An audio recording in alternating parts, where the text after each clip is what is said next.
This is Mr. Smith, and here is a crash course in how to use GIMP and other image editors. It's for my middle school students, so if you get some use out of this, that's great. If not, just keep in mind who my target audience is. Now, this is a crash course. There's a lot of stuff that I'm not going to cover. I just want to go over some basic things. First of all, if you are not happy with the image in particular in regards to what is in it, like let's say I really don't want this huge black area here. I just want it to be a little bit not as wide. There's a crop tool right here. I click on this little hobby knife icon here, click and drag to line everything up the way I want it to. Now the cool thing about this is it doesn't crop immediately, so if I'm not happy with this arrangement, I can click on the corners and resize. I can click on a side and resize, and it doesn't make it permanent until I click inside the selection. If I click outside the selection, it cancels. But if I click inside the selection, we're cropped. And if I don't like that crop, I can undo it. Now, next up is levels. Levels are underneath colors right here. And this will give us a graph like this that is showing us all the lights and darks. So you see a lot of spikes down here. That's because there's a lot of this stuff in this image that is black, like all this area here is black. There are some dice in here that are black. The outside of this is painted black, so some spikes over here. There's not a lot of stuff that is like really, really, really white. But if I drag this, everything beyond this point will become white. It brightens everything. And you can see this mid-range point is shifting, but I can move this back if I want to. Now there is an auto button that is easy to click, and when you do that, it guesses what you want it to be.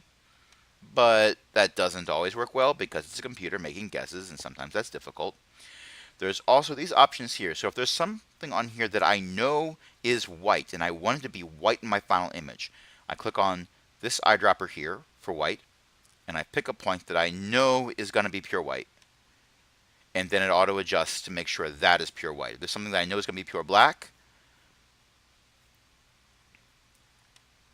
same deal. And I can slide this back and forth as I see fit. There's more to this, but again, crash course. Let's cancel out of that. Next up is color correction or color adjustment. There's a few here. There's hue saturation, where you can pick a color and then adjust the hue, which is basically the color. Hue is a fancy word for color. So I picked red, but what if I turn all of the red in this to that kind of yellowish green? Well, that changed a lot of the stuff in the image, didn't it? And I can change how light or dark that is. You can get some really weird results with that. How much color it's putting into the image. So you can make it go grayscale. If you're adjusting for master, adjust all of them at once. I'm going to cancel that too. There is another tool in here, colorize, will basically color the entire thing. And you've got similar sliders on here. Cancel out of that. We also have brightness contrast, which does what it says on the label. It can make things brighter or darker, and it can increase or decrease the contrast. Try not to go for extremes. They end up looking really weird, unless that's the aesthetic you want. Next up, we have selection tools. Selection tools are kind of cool because they let us edit some parts while leaving other areas alone. So I could select an area here, and this looks very similar to the crop tool.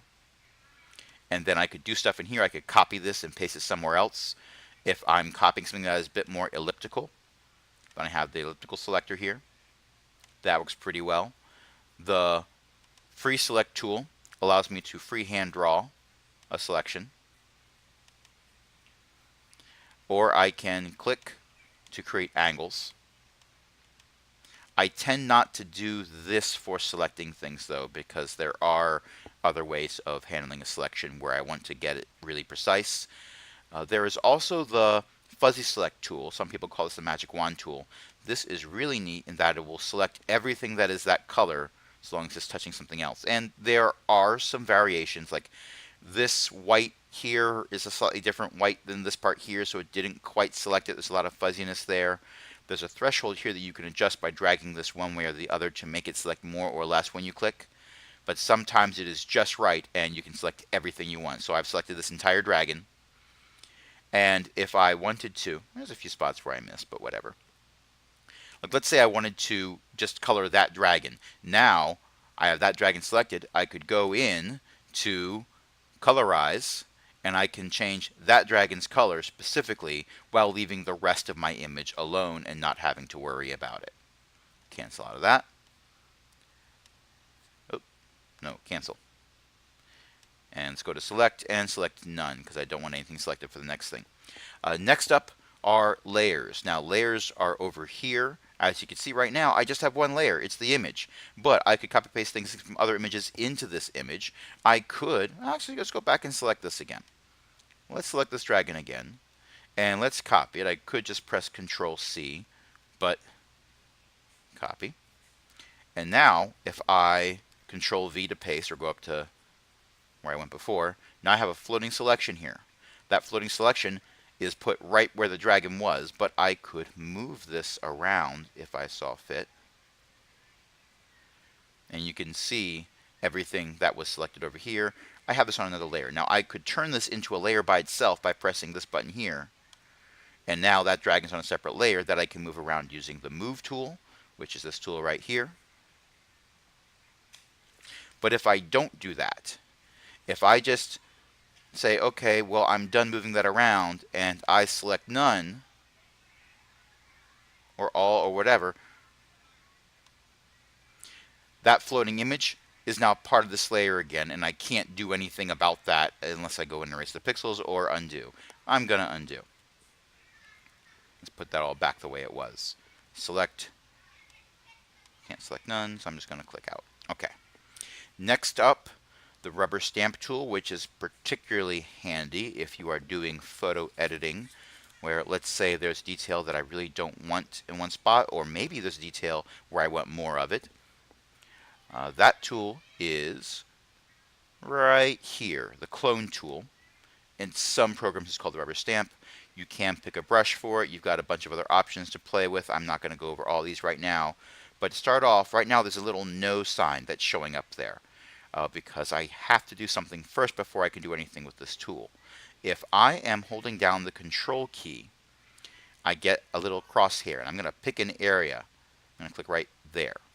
Now, that's where it's going to start copying from when I'm coloring over something else. So if I start coloring over here, it's taking whatever pixels are in this first spot over here and applying them wherever I'm clicking over here. So it's a way to kind of smart erase.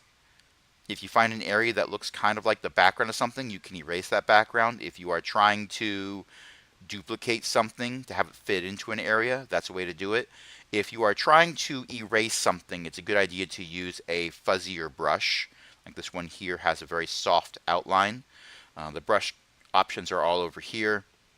If you are trying to duplicate something in another spot, use a harder edge brush. Usually that's a better idea because otherwise you get a background showing up where you don't want it to.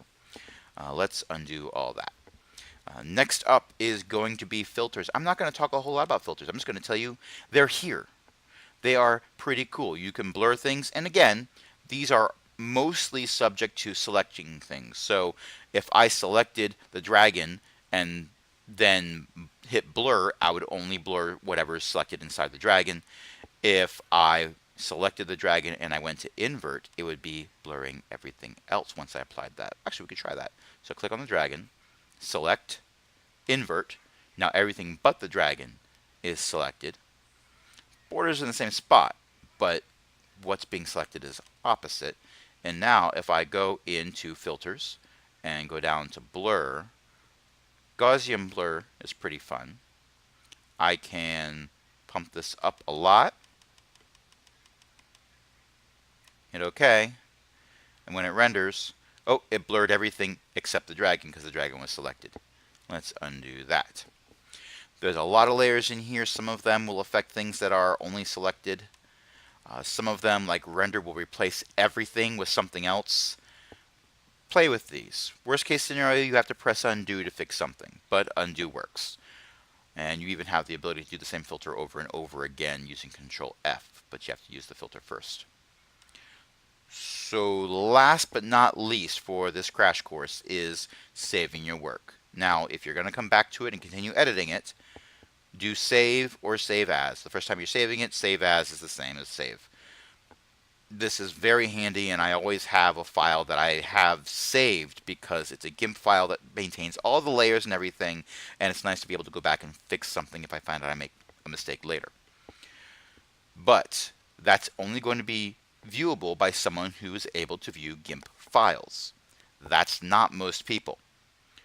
If you are going to save this as something that other people can view, or that you can put up on a website or hand it in Google Classroom, then in that case you should be exporting. Now there's an option here to overwrite. If you're doing a really quick edit and you don't care about the original file, yeah, that can work, but I usually try to avoid that because if I have to go back to that original, I want it to actually exist. If you go to export, and some versions will have slightly different wording for export, but it'll always be to export. It asks you what you want to name it, asks you where you want to save it, but you also have the ability to change the file type. Now there's two ways you can change the file type. One is you put in the suffix you want and it will auto select the file type. The other is to search through this, and it's in alphabetical order for the most part, and you find the file type that you want. Now I'm a big fan of PNG images. I'm not a big fan of JPEG files. So I usually, if I'm exporting, I select PNG. Almost anything can read that. And then I hit export and it'll export, and that'll be the file I share with others, not my GIMP file. If you have any questions about any of this, feel free to ask, but that's the basic crash course. Go have fun with it.